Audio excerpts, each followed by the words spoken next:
अस्सलाम वालेकुम स्टूडेंट्स, मैं हूं मुस्तजाब हैदर, आपका फ़िज़िक्स टीचर। हम लोग पढ़ रहे हैं चैप्टर नंबर 7 और उसको पढ़ते हुए हम लोग इस वक्त पहुंच चुके हैं अपने आर्टिकल पे जिसका नाम है डैम्प्ड ऑसिलेशंस। तो आज का बड़ा इंटरेस्टिंग आर्टिकल है जिसमें हम लोग सीखेंगे कि ऑसिलेशंस को डैम्प कैसे किया जा सकता है, डैम्पिंग का मीनिंग क्या है, इसका मतलब क्या है और इसको कहाँ कहाँ इस्तेमाल किया जा सकता है। तो चलें चलते हैं अपने लाइट बोर्ड की तरफ और आज के लेक्चर का आगाज़ करते हैं। स्टूडेंट्स, हम लोग पढ़ रहे हैं अपना चैप्टर नंबर 7 जिसके अंदर हम लोगों ने ऑसिलेशन को देखा। अब उस ऑसिलेशन को फर्दर आगे की तरफ लेके जाते हैं और एक बड़ा इंटरेस्टिंग सा फिनोमिना है जिसे आज हम डिस्कस करते हैं। हम लोगों ने देखा था कि अगर ऑसिलेशन को क्लासिफाई करें तो हम ऑसिलेशन को दो बेसिक टाइप्स के अंदर क्लासिफाई कर सकते हैं। एक हमारे पास जो ऑसिलेशन की टाइप थी स्टूडेंट्स, उसे हम लोग नाम देते थे फ्री ऑसिलेशन।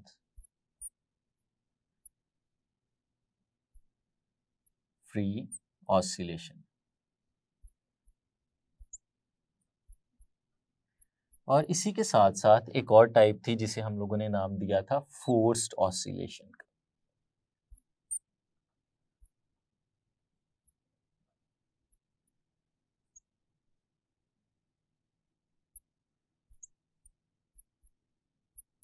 इन्हें हम लोगों ने डिटेल में डिस्कस किया था। हमने सीखा था कि फ्री ऑसिलेशन उस ऑसिलेशन को कहते हैं जिस ऑसिलेशन के दौरान हमारे ऑसिलेटर के ऊपर कोई भी एक्सटर्नल फोर्स एक्ट नहीं कर रही होती। तो ऐसी ऑसिलेशन हमारे पास थी फ्री ऑसिलेशन। इसको डिटेल में अगर दोबारा से समझना चाहते हैं तो आप प्रीवियस लेक्चर को देख सकते हैं। दूसरी हमारे पास जो टाइप थी वो थी फोर्स्ड ऑसिलेशन। फोर्स्ड ऑसिलेशन वो होती थी कि जिसमें ऑसिलेटर के ऊपर कोई एक्सटर्नल फोर्स लग रही होती थी और जो एक्सटर्नल फोर्स है वो दो तरह से एक्ट कर सकती थी, या तो हमारी ऑसिलेशंस को सपोर्ट कर सकती थी या हमारी ऑसिलेशन को सप्रेस कर सकती थी, उनकी ऑसिलेशन को रोकने की कोशिश कर सकती थी। तो इस बेस पे हमने फोर्स्ड ऑसिलेशन को दो और कैटेगरीज के अंदर भी क्लासिफाई किया था, जिसमें से हमारे पास एक जो टाइप थी इसकी, उसे हम लोगों ने नाम दिया था रेजोनेंस का।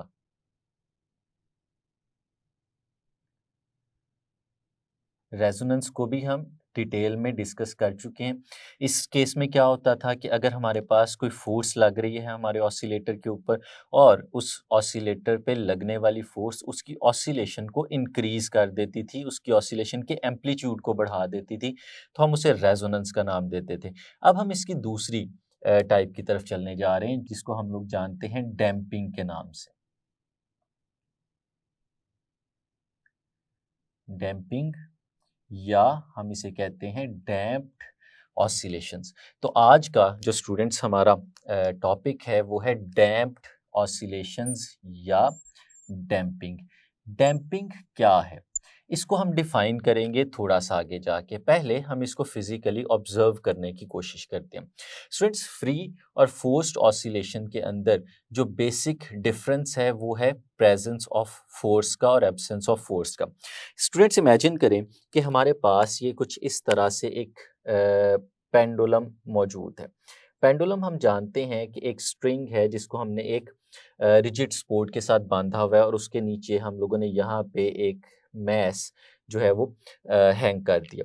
अब इस स्ट्रिंग के साथ लटके हुए इस मैस की अरेंजमेंट को हम लोग पेंडुलम के नाम से जानते हैं। अब अगर हम कुछ इस तरह से करें कि इस पेंडुलम को डिस्प्लेस करें, इसको इसकी मेन पोजीशन से थोड़ा सा आगे ले जाते हैं। लेट्स सपोज हम इसको, ये जो मैस हमें नज़र आ रहा है, इस मैस को यहाँ पे इस पोजीशन तक हम लोग डिस्प्लेस कर देते हैं। हम लोग जानते हैं हम इसे डिस्प्लेसमेंट का नाम देते थे।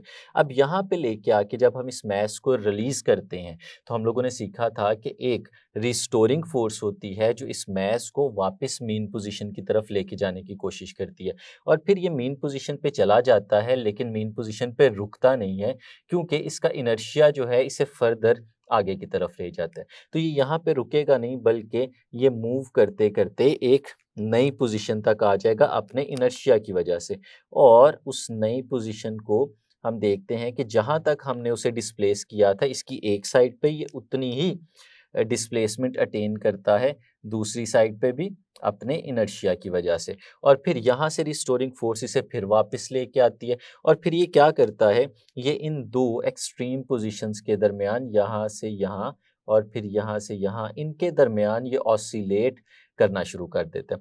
अब ये जो इसकी मैक्सिमम डिस्प्लेसमेंट है स्टूडेंट्स, हम लोगों ने इसे नाम दिया था एम्पलीट्यूड का।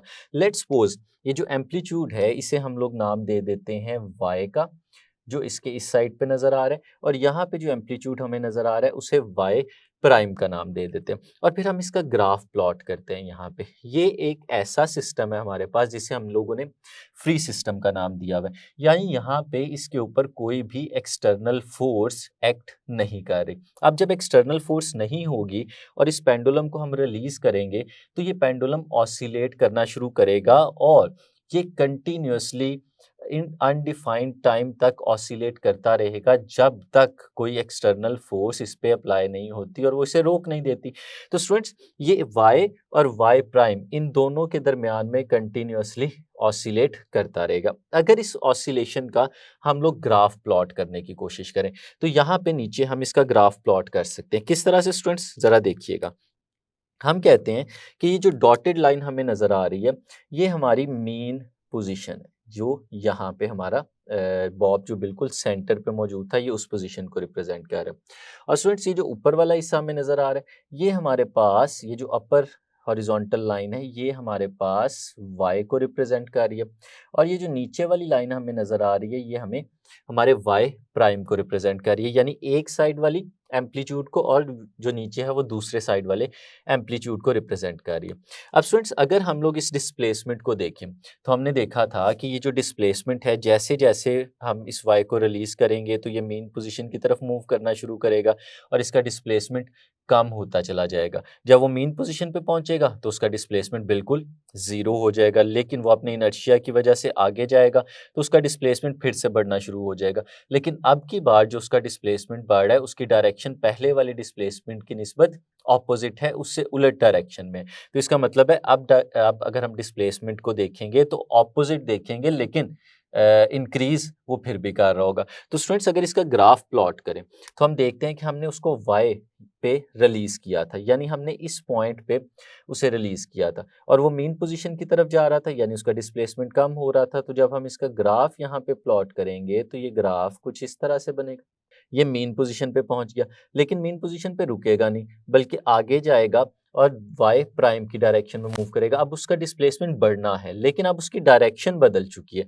तो अगर हम नीचे को देखें तो अब ये y प्राइम है, यानी ये ऑपोजिट डायरेक्शन में। तो हम इसको कुछ इस तरह से लेके आ सकते हैं कि उसकी डिस्प्लेसमेंट बढ़ते बढ़ते यहाँ तक आ जाएगी, और फिर जब वो यहाँ पे पहुँच जाएगा तो उसके बाद रिस्टोरिंग फोर्स उसे वापस लेके आएगी और उसकी डिस्प्लेसमेंट फिर से कम होना शुरू हो जाएगी, यानी वो मेन पोजीशन से एक एक्सट्रीम पोजीशन से मीन पे गया और फिर मीन पोजीशन से दूसरी एक्सट्रीम पोजीशन पे गया और फिर उस एक्सट्रीम पोजीशन से वापस उसने मूव करना शुरू किया और वो फिर मीन पोजीशन पे आएगा और फिर वो एक्सट्रीम पोजीशन पे आएगा, वो फिर मीन पोजीशन पे आएगा, और इस तरह से वो कंटिन्यूसली ऑसिलेट करता रहेगा। अगर इस पे कोई भी फोर्स नहीं लगेगी तो in the absence of force ये कंटिन्यूसली इस तरह ऑसिलेट करता रहेगा और उसका एम्पलीट्यूड जो है वो इसी तरह से चेंज होता रहेगा, एक एक्सट्रीम से दूसरे एक्सट्रीम तक वो कंटिन्यूसली मूव करता चला जाएगा। और अगर हम उसका graph proper with time continuously plot करते हैं तो बिल्कुल इसी तरह से हमें एक लंबी जो कर्व है वो नज़र आ जाएगी, जिसमें एम्पलीट्यूड में कोई भी चेंज हमें नज़र नहीं आएगा। अब हम आगे चलते हैं। ये तो बात थी सिंपल, अगर फ्री ऑसिलेशन होगी तो हमारे पास ग्राफ कुछ इस तरह से बनेगा। लेकिन हम अगर प्रैक्टिकली देखें तो ज़्यादातर जो सिस्टम्स हमें नज़र आते हैं जो ऑसिलेट कर रहे होते हैं वो इस तरह के सिस्टम्स नहीं होते। इस पेंडुलम की ही एग्जांपल ले लें।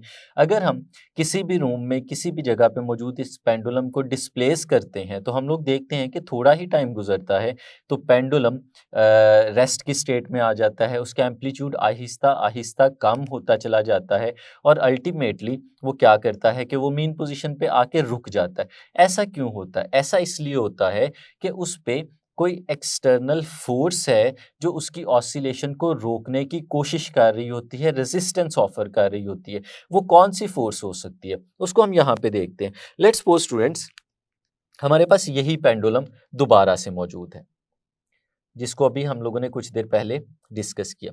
हम इस पेंडुलम को मेन पोजीशन से डिस्टर्ब करते हैं, जिस तरह से हमने पहले किया था, इसको डिस्प्लेस करके हम लोग लेट्स सपोज इस पॉइंट तक ले आते हैं। अब स्टूडेंट्स जब ये इस पॉइंट पे पहुंच जाएगा तो हम इसे रिलीज करते हैं। लेकिन अब की बार ये जो पेंडुलम है, ये हम लोगों ने एक ऐसी जगह पे रखा हुआ है जहाँ पे एयर मौजूद है, जैसे कि अभी हम लोगों ने एग्जांपल ली कि रूम में या किसी भी जगह पे मौजूद है।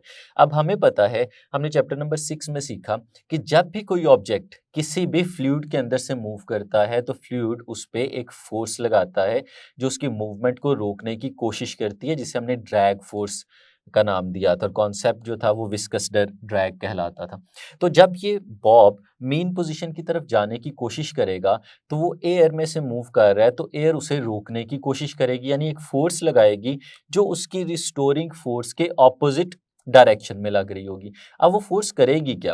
वो फोर्स करेगी ये कि जब ये इस मेन पोजीशन पे आया था और इसका इनर्शिया उसे आगे लेके जाने की कोशिश कर रहा था, तो उस फोर्स ने उसे रोकने की कोशिश करनी है। तो जब वो रोकने की कोशिश करेगी तो जिस पॉइंट तक उसे पहुंचना चाहिए था वो उस पॉइंट तक पहुंच नहीं पाएगा, क्योंकि अब एक ऐसी फोर्स भी है जो उसकी मोशन को रिस्ट्रिक्ट कर रही है। तो अब होगा क्या स्टूडेंट्स, अगर हम देखें तो ये जो हमारा पेंडुलम है, अगर हम इसकी बात करें कि पहले जो हमने इसकी डिस्प्लेसमेंट की थी यहाँ से इस पॉइंट से लेके इस पॉइंट तक, अगर ये y के बराबर थी और फिर इतनी ही डिस्प्लेसमेंट अगर हम ऑपोजिट डायरेक्शन में ले लें और उसे हम लोग y प्राइम का नाम दे दें, तो हमारा ये जो मैस है अब ये y प्राइम तक नहीं पहुंच पाएगा, बल्कि y प्राइम से पहले ही किसी पॉइंट पे ये रुक जाएगा। क्यों? क्योंकि एक एक्सटर्नल फोर्स है जो उसे रोकने की कोशिश कर रही है, तो ये इस पॉइंट तक रह जाएगा। लेकिन अब रिस्टोरिंग फोर्स इसे वापस भी लेके जाना चाहेगी। जब ये वापस जा रहा होगा तो क्या दोबारा से वो फोर्स इस्पेक्ट कर रही होगी? बिल्कुल, क्योंकि अभी भी ये एयर के अंदर मौजूद है। तो अब अगली दफा जब वो यहाँ तक जाना चाहेगा तो उस पॉइंट तक भी नहीं पहुंच पाएगा जहां तक पहले मौजूद था। तो अल्टीमेटली होगा क्या स्टूडेंट्स, हम लोग देखते हैं, अगर इसी को यहाँ पे ऑब्जर्व करके देखें तो y से चला था, जब वो y से मूव करते करते इस तरफ आया तो वो y प्राइम तक नहीं पहुंच पाया, बल्कि उससे पहले ही रुक गया। अब जब वो y प्राइम से या वापस आना शुरू करेगा तो अगर रेजिस्टिव फोर्स ना होती तो उसे y तक जाना चाहिए था, लेकिन अब वो y तक नहीं जा पाएगा, बल्कि उससे पहले ही किसी पॉइंट पे रुक जाएगा। और फिर जब उधर से वापस चलेगा तो वापस चलते हुए दोबारा से जो फोर्स है उसको पहले से भी कम डिस्प्लेसमेंट तक जाने देगी, और फिर ये यहाँ से जब वापस चलेगा तो उसकी डिस्प्लेसमेंट इस तरफ भी फर्दर कम होती चली जाएगी। तो स्टूडेंट्स इस तरह से होगा क्या, अल्टीमेट इफेक्ट क्या होगा कि हमारी अगर हम देखें तो डिस्प्लेसमेंट कंटिन्यूअसली कम होती चली जा रही है। जो हमारा ऑसिलेट करता हुआ ऑब्जेक्ट है, आहिस्ता आहिस्ता उसका जो एम्पलीट्यूड है वो कम होता चला जा रहा है, और अल्टीमेटली क्या होगा, अल्टीमेटली ये होगा कि वो रुक जाएगा। तो स्टूडेंट्स अगर हम इसका ग्राफ प्लॉट करते हैं, जैसे हमने पीछे ग्राफ प्लॉट किया, तो ग्राफ स्टूडेंट्स कुछ इस तरह से बनेगा कि हमने एक्सट्रीम पोजीशन से जब उसे स्टार्ट दिया तो वो मेन पोजीशन की तरफ जाएगा, उसका डिस्प्लेसमेंट इस तरह से, लेकिन वो दूसरी एक्सट्रीम तक नहीं पहुंच पाएगा, बल्कि उससे पहले ही वो वापस आना शुरू कर देगा और फिर यहाँ से भी ऊपर नहीं जा पाएगा, और अल्टीमेटली हम देखेंगे कि इस तरह उसका एम्पलीट्यूड कम होता चला जाएगा और वो रुक जाएगा। तो स्टूडेंट्स इस तरह हमें एक ग्राफ नज़र आएगा जिसमें एक एक्सटर्नल फोर्स मौजूद हो जो रेजिस्ट कर रही हो उसकी ऑसिलेशन को। तो स्टूडेंट्स ये दो बेसिक ग्राफ हमें नज़र आ रहे हैं और इन दोनों के दरमियान फ़र्क भी हमें नज़र आ गया। ये वो ग्राफ है जब कोई फोर्स मौजूद नहीं थी, और ये वो ग्राफ है जिसमें फोर्स मौजूद थी। तो हम लोग देख रहे हैं कि जब फोर्स मौजूद है तो amplitude of vibration Aahista Aahista कम होता जा रहा है। ये फोर्स वो है जो रेजिस्टिव फोर्स है, ये सपोर्ट नहीं कर रही, उसे रेजिस्ट कर रही है, जैसे यहाँ पे ड्रैग फोर्स थी। तो एम्पलीट्यूड ऑफ वाइब्रेशन कम होता जाता है। अब इस केस में होता क्या है, हो ये रहा है कि हमारे ऑसिलेटर में से एनर्जी डिसिपेट होती जा रही है, क्योंकि हमारी एक फोर्स है जो उसे रोकने की कोशिश कर रही है, और हमारे ऑसिलेटर को उस फोर्स के अगेंस्ट वर्क करना पड़ता है अपने मूवमेंट को रिटेन रखने के लिए। तो एक ऐसा सिस्टम हमें यहाँ पे नज़र आ रहा है जिसमें एनर्जी डिसिपेट करती जा रही है। तो स्टूडेंट्स इन चीज़ों को हम सामने रखते हुए आज के टॉपिक को डिफाइन कर सकते हैं कि डैम्पिंग क्या होती है। तो स्टूडेंट्स ये एक फोर्स्ड ऑसिलेशन है, और इस तरह की फोर्स्ड ऑसिलेशन है जिसमें amplitude of vibration gradually decrease करता जाता है।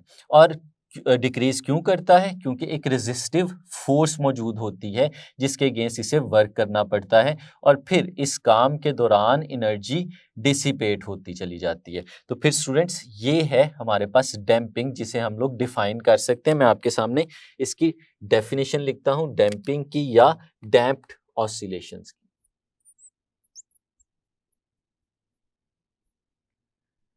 damped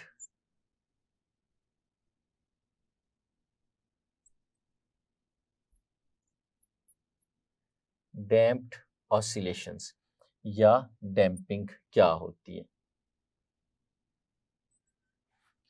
तो स्टूडेंट्स हम इसे कुछ इस तरह से डिफाइन कर सकते हैं, ऑसिलेशंस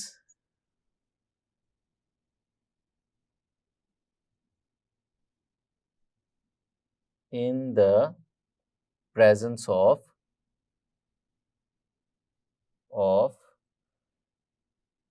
a resistive फोर्स। एक ऐसी ऑसिलेशन है जो रेजिस्टिव फोर्स की प्रेजेंस में हो रही है, इन विच oscillations in the presence of a resistive force in which amplitude of vibration decreases with time and energy is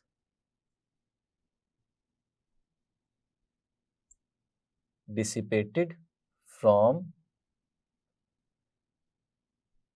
the system। तो स्टूडेंट्स ये एक ऐसी ऑसिलेशन है जिसके जो रेजिस्टिव फोर्स की प्रेजेंस में हो रही है, कीवर्ड्स हैं जो हमें पता होने चाहिए, रेजिस्टिव फोर्स की प्रेजेंस में हो रही है, और जो एम्पलीट्यूड ऑफ वाइब्रेशन है वो हमारे पास डिक्रीज कर रहा है, एम्पलीट्यूड ऑफ वाइब्रेशन कम होता जा रहा है।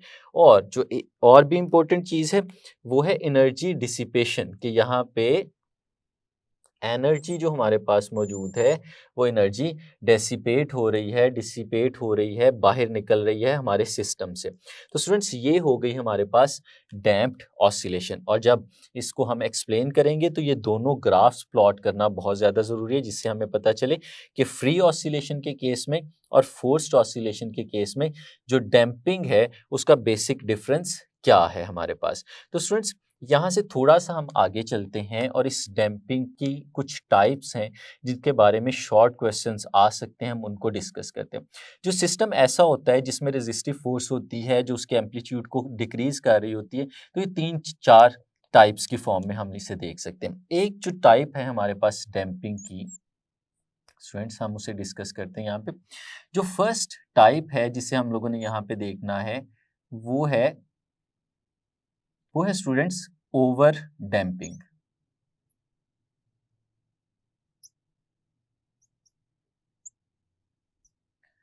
ओवर डैम्पिंग, ओवर डैम्पिंग क्या होती है स्टूडेंट्स? देखें, जब भी हमारा कोई भी ऑसिलेटर ऑसिलेट कर रहा है तो उसकी ऑसिलेशन को जो मैनेज करा रही है चीज़, या जिसकी वजह से ऑसिलेशन हो रही है, वो है उसकी रिस्टोरिंग फोर्स। तो स्टूडेंट्स एक फोर्स है जो उसको ऑसिलेट करवा रही है, और इस केस में डैम्पिंग के केस में एक और फोर्स भी है जो उसे रोक रही है, उसकी ऑसिलेशन को कम करने की कोशिश कर रही है। वो जो फोर्स है हमारे पास, हम उसे रेजिस्टिव फोर्स कहते हैं। तो एक रिस्टोरिंग फोर्स है और एक रेजिस्टिव फोर्स है। एक वो फोर्स है जिसने ऑसिलेशन करवानी है और एक वो फोर्स है जिसने ऑसिलेशन को रोकने की कोशिश करनी है। तो स्टूडेंट्स ओवर डैम्पिंग क्या होती है? अगर हम इन दोनों फोर्सेस का कंपैरिजन करें, मैं यहाँ पे आपके सामने लिखता हूँ। एक फोर्स है हमारे पास, ये है रिस्टोरिंग, और एक फोर्स है हमारे पास जो है रेजिस्टिव।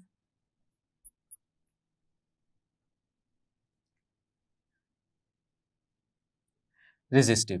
तो स्टूडेंट्स अगर कुछ ऐसा मामला हमारे पास हो जाए कि हमारी रेजिस्टिव फोर्स जो है वो रिस्टोरिंग फोर्स से ज़्यादा हो जाए, तो इस केस में क्या होता है, इस केस में ये होता है कि हमारी ओवर डैम्पिंग होती है, हमारा सिस्टम एक हाईली डैम्प्ड सिस्टम हो जाता है। इस सिस्टम में क्या होता है, फॉर एग्जांपल यही अगर पेंडुलम हमारे पास मौजूद हो, आप इमेजिन करें कि ये हमने पेंडुलम रखा हुआ था इस वक्त एयर के अंदर, लेकिन अगर हम कुछ ऐसा काम करें कि इसी पेंडुलम को रख दें एक जार के अंदर और उस जार को हम लोगों ने भरा हुआ है हनी के साथ, शहद के साथ, तो आप लोग इसे इमेजिन कर सकते हैं कि अगर उस हनी से भरे हुए जार में इसे रखें और इसको हम डिस्प्लेस करें और उसके बाद रिलीज करें, तो क्या ऐसा नहीं होगा कि आहिस्ता आहिस्ता बहुत स्लोली स्लोली हमारा जो ये मैस है अपनी मीन पोजीशन की तरफ आएगा। और क्या आप इमेजिन कर सकते हैं कि वो मीन पोजीशन से आगे भी जा पाएगा या नहीं? तो बिल्कुल वो मीन पोजीशन से आगे नहीं जा पाएगा, वो बड़ी स्लोली मीन पोजीशन की तरफ पहुंचेगा और फिर वो मीन पोजीशन पे रुक जाएगा। ऐसा क्यों हो रहा है? क्योंकि जो रिस्टोरिंग फोर्स है जो उसे वापस लेके आ रही थी, वो बहुत कम थी as compare to the resistive force जो कि ड्रैग फोर्स हनी उसे प्रोवाइड कर रहा था। तो रेजिस्टिव फोर्स रिस्टोरिंग फोर्स की निस्बत कम हो गई। तो अगर यही ग्राफ हम प्लॉट करें इस केस में, तो स्टूडेंट्स ये ग्राफ बड़ा इंटरेस्टिंग सा हमारे पास प्लॉट होता है। ये ग्राफ कुछ इस तरह से हमारे पास आएगा कि आपने उसको एक्सट्रीम पोजीशन से डिस्प्लेस किया, वो बड़ी उसकी डिस्प्लेसमेंट आहिस्ता आहिस्ता कम होती जाएगी, होती जाएगी, होती जाएगी और अल्टीमेटली वो मीन पोजीशन पे पहुंचेगा और फिर वो मीन पोजीशन पे ही रहेगा, वो दूसरी डायरेक्शन में नहीं जा पाएगा, क्योंकि रेजिस्टिव फोर्स जो है वो रिस्टोरिंग फोर्स की निस्बत बहुत ज़्यादा है। तो स्टूडेंट्स ये एक ओवर डैम्पिंग कहलाती है। ओवर डैम्पिंग के अंदर बेसिकली ऑसिलेशन हो ही नहीं पाती, सिर्फ एक्सट्रीम पोजीशन से मीन पोजीशन तक आया जाता है। अगर स्टूडेंट्स इसके एक और केस को डिस्कस करें, तो ओवर डैम्पिंग के बाद एक और टाइप होती है जिसे क्रिटिकल डैम्पिंग कहते हैं। Critical damping. अब ये क्रिटिकल डैम्पिंग क्या है? क्रिटिकल डैम्पिंग वो है स्टूडेंट्स जिस वक्त हमारी ये जो दो फोर्सेस हैं, यानी एक जो हमारी रिस्टोरिंग फोर्स है और एक जो हमारी रेजिस्टिव फोर्स है, ये दोनों फोर्सेस अगर बाय एनी मींस इक्वल हो जाएं, दोनों बिल्कुल आपस में बराबर हो जाएं, तो फिर इस केस में जो डैम्पिंग होती है वो हमारे पास क्रिटिकल डैम्पिंग कहलाती है। अब स्टूडेंट्स इमेजिन करें कि रिस्टोरिंग और जो ये फोर्स है दोनों आपस में इक्वल हो जाती हैं। अब हमें पता है कि ये जो ऑब्जेक्ट है ये जब आगे की डायरेक्शन में मूव कर रहा है यानी मीन पोजीशन की तरफ जा रहा है, तो हमने सीखा था ये एक्सेलरेट करता था। एक्सेलरेट क्यों करता है? क्योंकि इस पे एक नेट फोर्स लग रही है। लेकिन स्टूडेंट्स अगर ये दोनों फोर्सेस आपस में इक्वल हो जाएं, तो इक्वल होने का मतलब ये है कि अब इस पे कोई नेट फोर्स नहीं लग रही। तो जब किसी ऑब्जेक्ट पे नेट फोर्स नहीं लगती तो वो एक्सेलरेट नहीं करता, बल्कि वो यूनिफॉर्म वेलोसिटी के साथ मूव करता है। तो इसका मतलब है अब ये एक्सट्रीम से मीन पोजीशन की तरफ आएगा, लेकिन जिस वेलोसिटी से वो आएगा वो एक यूनिफॉर्म वेलोसिटी होगी और इस केस में हमारे पास जो एम्पलीट्यूड है वो कम होगा, लेकिन ये एम्पलीट्यूड उतनी आहिस्ता से कम नहीं होगा जितना पहले हुआ था। तो अगर स्टूडेंट्स इसका हम लोग यहाँ पे ग्राफ प्लॉट करेंगे, तो हम इमेजिन कर सकते हैं कि इसका ग्राफ कुछ इस तरह से बनेगा कि ये रिलेटिवली लार्जर स्पीड से मीन पोजीशन की तरफ आएगा, लेकिन मीन पोजीशन पे आके ये रुक जाएगा, ये मीन पोजीशन से आगे नहीं जा पाएगा, क्योंकि इस वक्त भी हमारे पास उसको आगे लेके जाने के लिए कोई मीन्स मौजूद नहीं है, तो इसने मीन पोजीशन पे आके ठहर जाना है, रुक जाना है। तो ये क्रिटिकल डैम्पिंग कहलाती है। तो स्टूडेंट्स ये दो डैम्पिंग्स के अगर हम लोग ग्राफ देखें तो हमें कुछ इस तरह के नजर आते हैं। और फिर ये जो चीज़ हम लोगों ने यहाँ पे देखी, ये थी हमारे पास डैम्पिंग, और ये ना तो ओवर डैम्पिंग है ना ये क्रिटिकल डैम्पिंग है, बल्कि ये लाइट डैम्पिंग कहलाती है। अब इस केस में क्या हो रहा है, इस केस में हमारी जो फोर्स है आप खुद इमेजिन कर सकते हैं, ये कहलाती है हमारे पास लाइट डैम्पिंग। और ये डैम्पिंग उस वक्त होती है जिस वक्त हमारी जो रिस्टोरिंग फोर्स है, रिस्टोरिंग फोर्स जो है और जो रेजिस्टिव फोर्स है उनके दरमियान कुछ ऐसा रिलेशन हो कि हमारी जो रिस्टोरिंग फोर्स है ये ज़्यादा हो जाए हमारी रेजिस्टिव फोर्स से। तो इस केस में स्टूडेंट्स क्या होता है कि हमारा ऑब्जेक्ट एक्सेलरेट करता है, और फिर जब एक्सेलरेट करेगा तो उस पे इनर्शियल फोर्स भी मौजूद होगी, जिसकी वजह से वो आगे की तरफ चला जाएगा। और हमारा जो ग्राफ बनेगा, जैसे हम लोगों ने यहाँ पे देखा, वो यहाँ पे ग्राफ कुछ इसी फॉर्म में बनेगा। और हम अगर उसको यहाँ पे प्लॉट करें, एक तो हमारा ऑब्जेक्ट जो है वो फॉरन मीन पोजीशन की तरफ आ जाएगा, लेकिन उसका एम्पलीट्यूड ऑफ वाइब्रेशन जो है वो आहिस्ता आहिस्ता कम होता चला जाएगा और अल्टीमेटली हमें इस तरह का ग्राफ मिलेगा। और फिर अगर हम अनडैम्प्ड सिस्टम की बात करें, इन तीनों से बाहर निकल जाएं, यानी अगर हमारी रेजिस्टिव फोर्स हो ही ना, तो फिर हमारा ग्राफ कुछ इस तरह से बनता है। उसको भी मैं यहाँ पे प्लॉट कर देता हूँ ताकि हमें सारे ग्राफ्स के दरमियान फ़र्क पता चल जाए। जो हमारा ग्राफ होगा वो कुछ इस तरह से बनेगा स्टूडेंट्स। ये हमारे पास कुछ इस तरह का ग्राफ प्लॉट होगा। मैं इसको थोड़ा सा आपके लिए और विजिबल बना देता हूँ। ये कुछ इस फॉर्म में हमारे पास ग्राफ बनता हुआ हमें नज़र आएगा। तो स्टूडेंट्स, ये सारे ग्राफ एक ही जगह पे प्लॉट करने का मतलब ये था कि हम सीख सकें कि किस तरह से डिफरेंट टाइप के सिस्टम्स में डैम्पिंग हो रही होती है। फर्स्ट हमारे पास थी ओवर डैम्पिंग, सेकंड थी हमारे पास क्रिटिकल डैम्पिंग, थर्ड थी हमारे पास लाइट डैम्पिंग, और फिर थी अनडैम्प्ड। और ये हमारा ग्राफ है फर्स्ट वाले का। और फिर हम लोगों ने जैसे देखा, ये था हमारे पास ग्राफ हमारे सेकंड सिस्टम का। और ये जो ग्राफ है हमारे पास, ये था हमारे थर्ड सिस्टम का ग्राफ।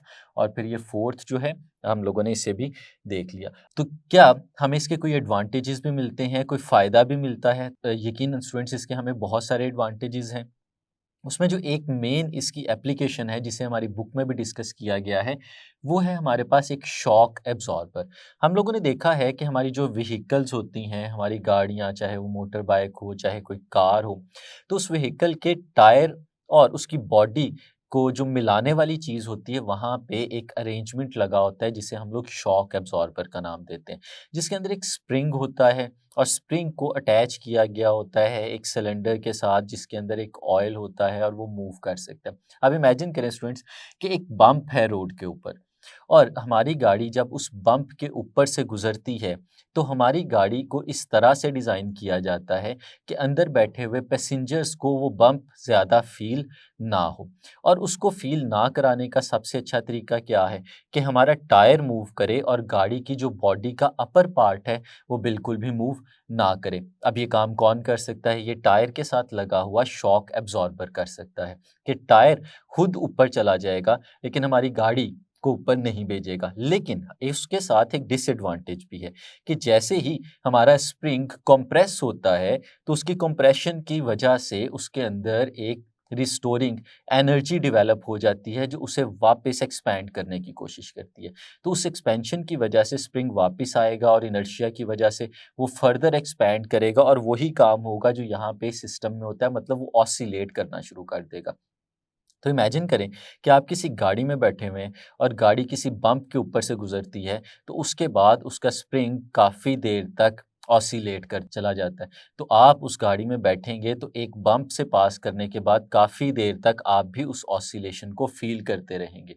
तो ये एक डिज़ायरेबल चीज़ नहीं है, क्योंकि हम तो चाहेंगे कि हमारी वो ऑसिलेशन जल्दी से जल्दी डैम्प हो जाए और हमें वो ऑसिलेशन फ़ील ना हो। सिर्फ़ वो बम्प जो था, हम उसे रिमूव करना चाहते थे। हम सिर्फ़ उस बम्प से प्रोड्यूस होने वाली अनईज़ीनेस को ख़त्म करना चाहते थे। हम तो ऑसिलेशन प्रोड्यूस ही नहीं कराना चाहते थे। तो फिर ये कब पॉसिबल है कि स्प्रिंग उस एनर्जी को एब्ज़ॉर्ब कर ले और ज़्यादा से ज़्यादा जल्दी वो अपनी मेन पोज़ीशन पे आके रुक जाए? तो ऐसा सिर्फ़ उस वक़्त पॉसिबल है जब उसमें हाई डैम्पिंग हो, ताकि वो ऑसिलेट ना करे बल्कि अपनी मेन पोजीशन के ऊपर आके रुक जाए। और ऐसा करने के लिए हम लोगों ने एक ऐसा मैकेनिज़्म बनाया होता है, जिस मैकेनिज़्म में हमारे स्प्रिंग के अंदर एक सिलेंडर होता है, जिस सिलेंडर के अंदर एक ऑयल मौजूद है, और उस ऑयल को एक स्मॉल ओपनिंग से उस सिलेंडर के अंदर मूवमेंट की इजाज़त मिलती है।